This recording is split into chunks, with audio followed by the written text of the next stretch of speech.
Welcome to my YouTube channel. Today again I'm here with a new topic of planning, that is limitations of planning.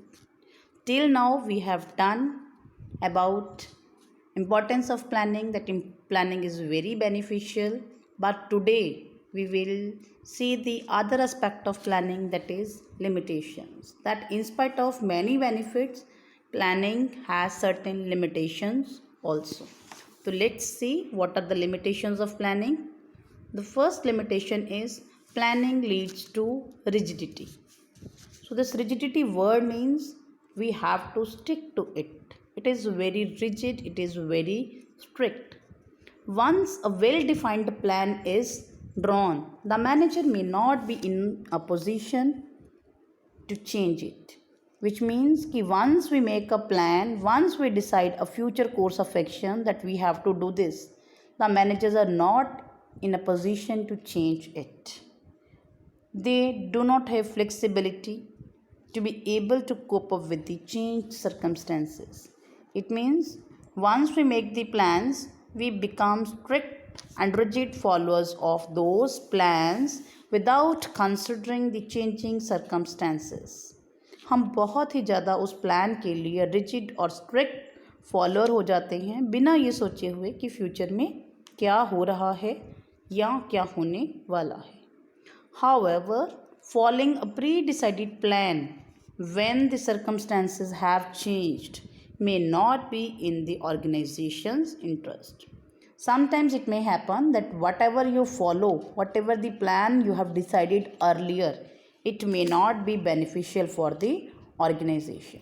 So this kind of rigidity in plan brings or creates difficulty for the managers, because once the plans are decided, we always follow those plans. We don't think about changing those. But in changing circumstances, they may not be very correct.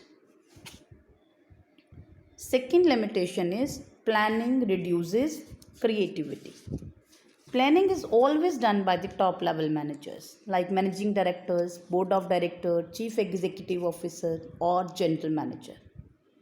The middle level and lower level management, they are neither allowed to deviate from the plans nor they are permitted to take any kind of action on their own.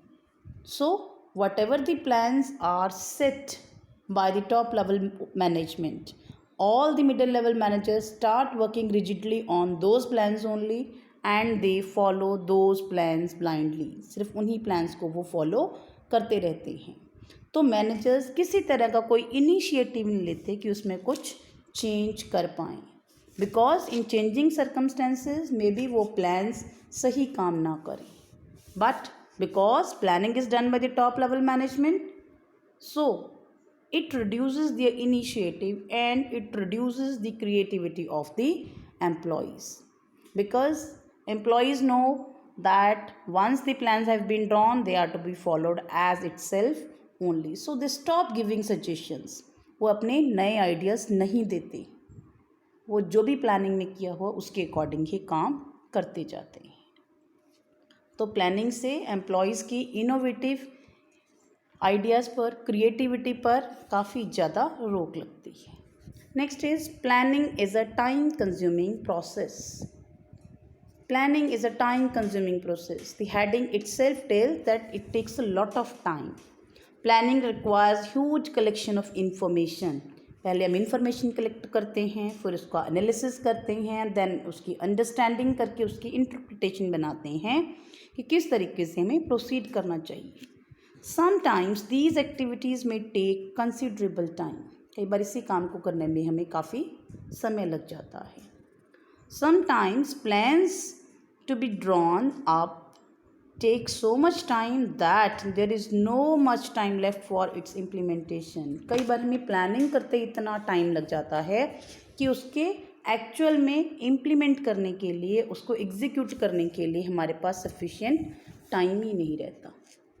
Planning will be a futile exercise if it is not implemented in time. It means planning is useless if we don't have enough time to implement it properly. So If time factor is not taken into consideration in the changing environment, then sometimes we keep on doing our planning. In the due course, environment changes. Business environment keeps on changing because it is a very dynamic factor. So all our plans go waste. So whenever there is a need of any quick action, any emergency, then we have to avoid all this sort of planning. Next is planning involves huge cost. तो what does it say? It says कि planning करने में भी काफ़ी खर्चा हो जाता है. When plans are drawn up, huge costs are involved in formulation of plans. We have to hire so many professionals, so many experts to carry on the planning process. Big companies, they always hire professionals to carry on the process of planning because it is a sort of intellectual activity. It is based on rational thinking. It is based on expertise. So these professionals are to be paid a huge amount of money for carrying on this type of activity. They keep on collecting the information, facts and figures. So sometimes it puts a heavy cost for the organization also.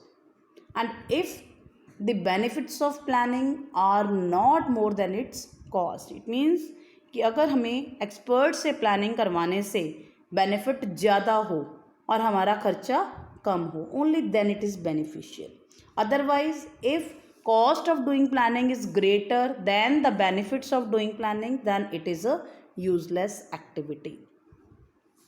किस तरह के इसमें expenses हो सकते हैं? These may be expenses on boards meeting, discussion with experts and preliminary investigations to find out the feasibility of plan. तो planning करने में अगर अब बहुत खर्चा हो रहा है, at that time we should do cost benefit analysis also. Cost should always be less than the benefit, or you can say benefit should always be greater than the cost. Then only it is useful, otherwise it is useless. Next is planning does not guarantee success. You see, success of any enterprise is possible only when we plan properly and we implement our planning properly. Sometimes we make a good planning but we are not able to implement it properly. Sometimes managers have a false sense of security that plans have worked successfully in the past and now they will work successfully in future also. They do not see the environmental changes. They do not do the scanning of environment. So in those cases, whatever the plan has worked in past, it is not 100% sure that it will work in future also. So whenever a plan has to be made, we always have to consider all the environmental changes around ourselves. And if we do the planning, there is no 100% guarantee that it is going to bring us good results. Or you can say planning is meaningless unless it is translated into action. Sometimes we keep on doing planning and planning only, but we do not implement it properly. Fine. So planning never guarantees success. We can only predict the future. We cannot be 100% correct in estimation of the future. हम 100% सही नहीं हो सकते future को predict करने के लिए, but we always put some estimates, we always make some predictions, we always make certain assumptions regarding the future that this is going to happen, on the basis of which we make our whole planning. Although we try always for firms success, but still doing the planning is not a guarantee of success.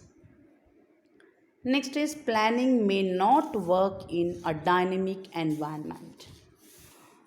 In chapter number 3, business environment, we seen it that business environment is very dynamic. It keeps on changing due to various type of forces and factors which are outside our control, like economic environment, political environment, legal environment, technological environment, social environment, all may affect our business.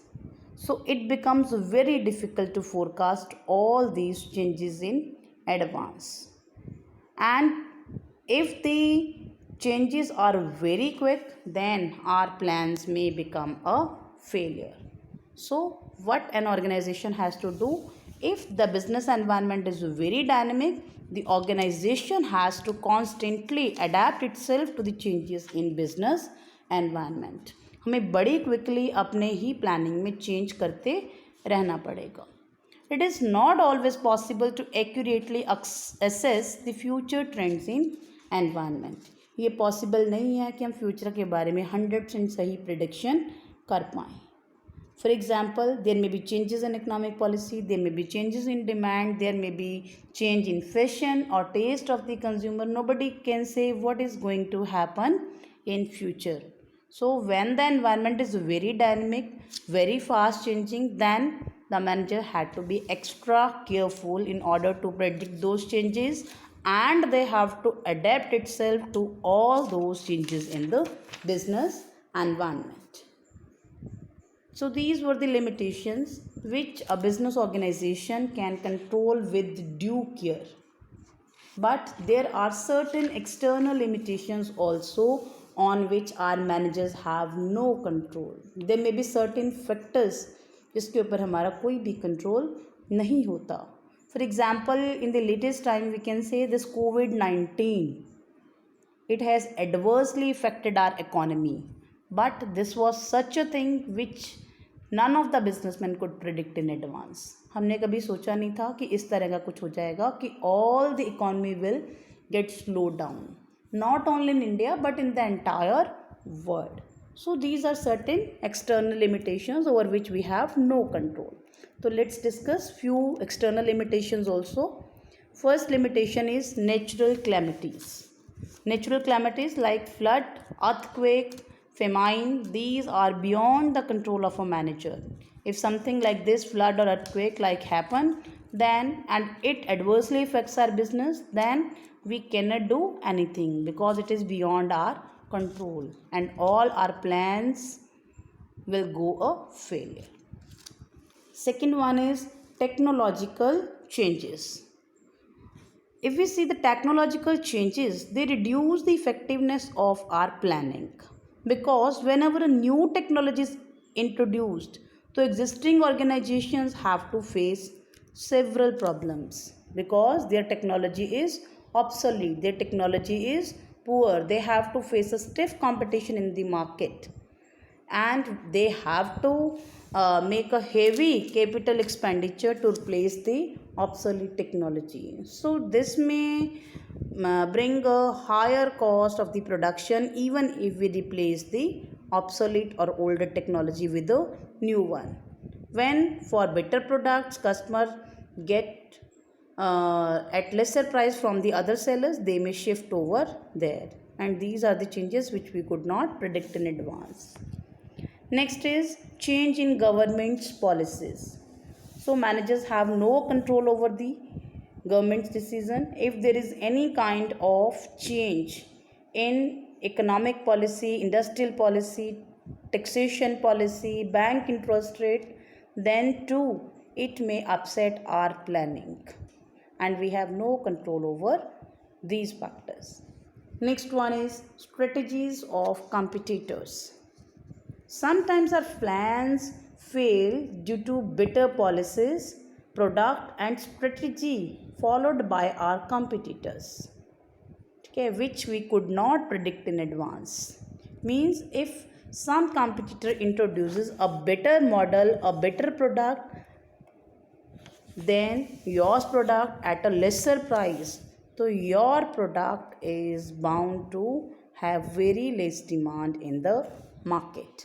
It means we have to be very careful about what is happening, what is to be done by the competitors. We have to predict these changes also in advance if we want to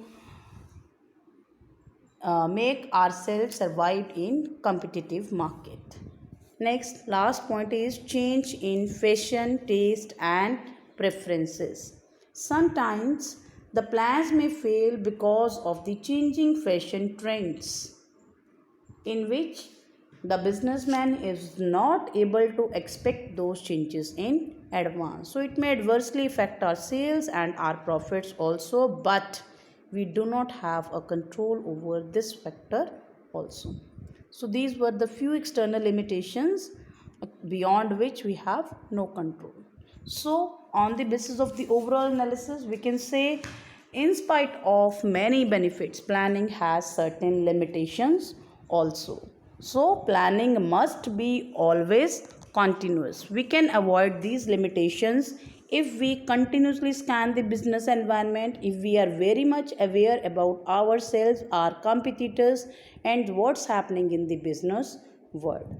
So, that's why we say planning is a continuous process. Once a plan is made, it is implemented, then we analyze what is happening in that, where are our inefficiencies and how we have to remove it.